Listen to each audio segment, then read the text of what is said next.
I like to think that I'm doing my best, but I think it's time that we have to look at ourselves and we have to say we have not done enough.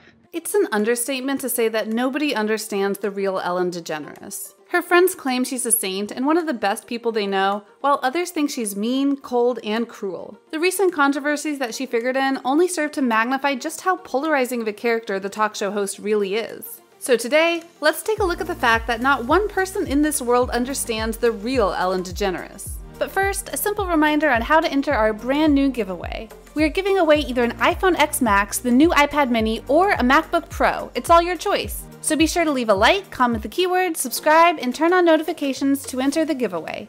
It's really that simple. Let's start with Katy Perry. The singer has been on Ellen's show a couple of times, and on one of her appearances, there was an actual awkward moment where Ellen forgot for a couple of minutes that Katy had been married before. Despite this, Katy was one of the first celebrities who came to Ellen's defense when those rumors of her supposed meanness started making rounds online. She tweeted, "I know I can't speak for anyone else's experiences beside my own, but I want to acknowledge that I have only ever had positive takeaways from my time with Ellen and on The Ellen Show." But BuzzFeed News reporter Julia Reinstein was not impressed. She quote tweeted Perry's tweet and highlighted the part where the singer said she couldn't speak for anyone else. Reinstein was implying that Perry should have stopped right there, and should think of it every time she feels like putting out a statement about her positive personal relationship with someone embroiled in abuse allegations. Unfortunately, Mariah Carey doesn't feel the same way. In a recent interview, she said she didn't enjoy being put on the hot seat back in 2008, when Ellen challenged her to confirm, or deny, rumors of her pregnancy. The singer said she wasn't ready to tell the world, but she felt she had no choice. And the entire ordeal just made her subsequent miscarriage a lot more difficult. Carey says Ellen should have been more empathetic towards her situation at the time. The singer is clearly still hurt and traumatized about that experience, so there's that. Now, it appears that when it comes to Ellen, you can either love her or hate her, right? There's no in between. But wait, there's more. Ashton Kutcher, who has been on Ellen's show more than twice, has also come out to defend the show host. He tweeted, "I haven't spoken with The Ellen Show and can only speak from my own experience. She and her team have only treated me and my team with respect and kindness. She never pandered to celebrity, which I always saw as a refreshing honesty. When things aren't right, she handles it and fixes it." Now, not a lot of people are happy about Kutcher saying Ellen doesn't pander to celebrities because, well, he's a celebrity himself. Twitter users started urging Ashton to try and understand that most of the criticism Ellen has been getting came from actual employees who worked for Ellen and had her as their boss for years. Kutcher admitted that this was a fair point, but insisted that the show host and her executives have respected not just Kutcher, but his entire team and staff as well. People who are not exactly celebrities. However, Everybody Loves Raymond star Brad Garrett is just not convinced. He said he knows of so many people who got treated horribly by Ellen,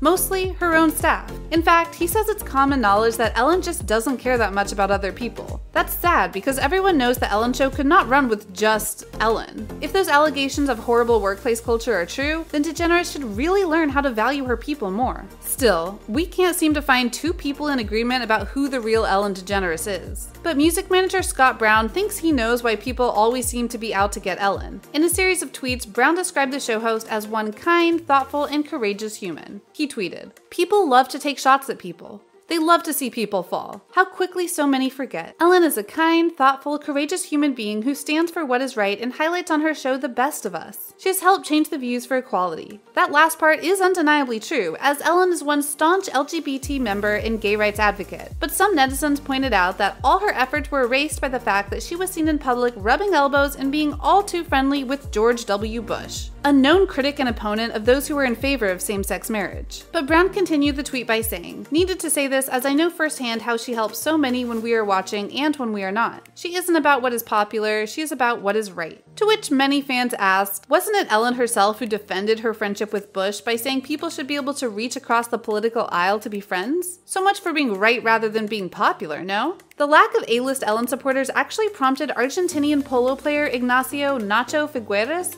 to come into the spotlight and defend Ellen against all the hate she's been receiving recently. The 43-year-old sportsman with ties to Prince Harry posted a photo of himself and DeGeneres on Instagram. Figueres says, "Everyone loves her because that is who she is. She makes the world a better place for millions of people every day, and we cannot hit her because something may not have been perfect. No one is perfect, and we cannot control everything." The athlete then challenged all of Ellen's remaining Hollywood friends to stay by her side and come in her time of need, especially when her reputation is once again at stake.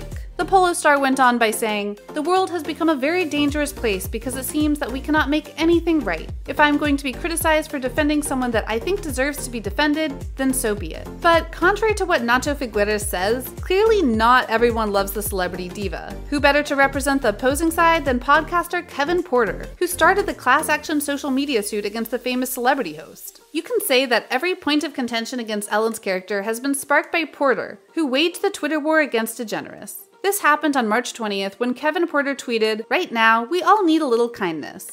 You know, like Ellen DeGeneres always talks about. She's also notoriously one of the meanest people alive. Respond to this with the most insane stories you've heard about Ellen being mean, and I'll match every one with $2 to LA Food Bank. Of course, this was like adding fuel to the fire to all of those who already didn't like the host to begin with. But the reason why Porter started this trend was the earlier mentioned friendship with former President Bush. The podcaster penned an editorial in Medium entitled "The Cheap Kindness of Ellen" to voice his own thoughts about the matter. He said, "Why would the queen of daytime television and queer icon Ellen DeGeneres share anything more than a begrudging handshake with former Republican President George W. Bush? To be fair though, DeGeneres never wanted to be a queer icon per se. She only wanted to get out of the closet back in 1997. But regardless of whether or not she wanted to be an icon for the LGBT community, her historical coming out will always be regarded as pioneering in the entertainment industry. And because Porter believed, just like so many others, that Bush has instigated war crimes and personally stopped LGBT progress in America, DeGeneres being with Bush is a great offense. With all these issues being thrown at the popular talk show host, it leads us to wonder,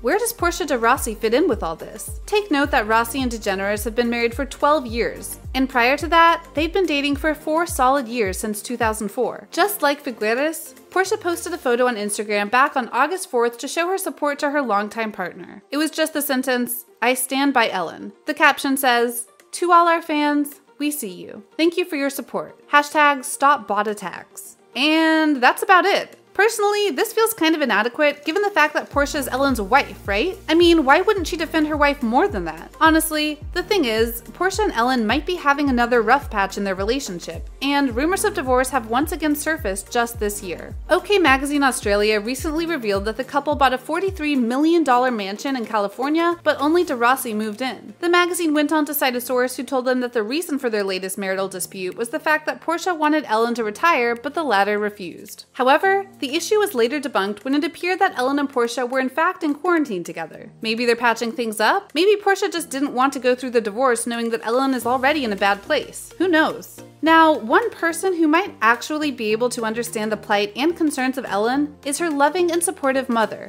Elizabeth Jane Grusendorf. Betty was the one who moved out with Ellen after she got divorced with Ellen and Vance's dad. Betty supported Ellen's decision to make a career out of comedy. She was also very supportive of Ellen when she finally decided to come out as a lesbian in 1997. In fact, Betty was so supportive of her daughter that she quickly became one of the most prominent LGBT advocates of today. She became the first straight spokesperson for the Human Rights Campaign's National Coming Out Project. This devotion was seen even after Ellen's life finally settled into the person she is today. Betty even admitted that Ellen moved her a couple of blocks away from the studio so she could watch her daughter's show every week. Now, the question is, what's with the radio silence, Betty? Why are you now keeping mum about the current issue that your beloved daughter is facing? Does she know something, or was she shocked to find out how Ellen has been treating everyone else around her? Maybe we'll never know.